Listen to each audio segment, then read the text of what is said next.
বাংলাদেশে যত বাসলাবার আছে, আমি কোনো গ্রুপের নাম উল্লেখ করবো না, যত বাসলাবার গ্রুপ আছে সব বাসলাবার গ্রুপ যদি নতুন করে একটা বাসলাবিং গ্রুপ খোলে আর সব যদি ওইখানে অ্যাড হয় আর সবাই মিলে যদি আমরা এক জায়গায় বাসলাবিং করি, তাহলে আমি মনে করবো যে পৃথিবীর বুকে ফেসবুকের ইতিহাসে এত বড় বাসলাবিং ফ্যানিং ক্লাব বা গ্রুপ আর কোথাও হবে না।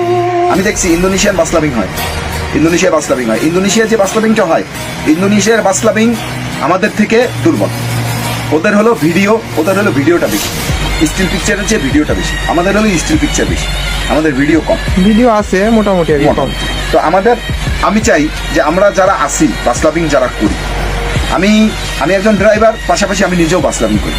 আমি নিজেও এখনো মোবাইল নিয়ে ক্যামেরা নিয়ে আমি চলে যাই রাস্তায় গিয়ে বাসলাবিং করি। এই জন্যে আমার অনেক সহকর্মীদের কাছে আমার অনেক বেশি কথা শুনতে হয়, অনেকেই আমাদের পচায়, কিন্তু এই পচালে আমার কোনো কিছু যায় আসে না। এটা হলো আমার মনের একটা খোরাক। বাসলাবিংয়ে আমাদের কাউকে আমরা কোনো টাকা পাই না, বাসলাবিং আমাদের কিছু দেয় না। বাসলাবিংটা হলো মনের খোরাক, আমরা আনন্দ করি, একটা বিনোদন। তো এই বাসলাবিংটা যদি সবাই মিলে যদি একই প্ল্যাটফর্মে একই জায়গায় দাঁড়িয়ে যদি আমরা বাসলাবিংটা করি এবং বাসলাবিং জগৎটায় যদি আমরা থাকি, তাহলে আমি আশা করি যে আমাদের বাসলাবিংটা বিশ্বের দরবারে একটা ভালো একটা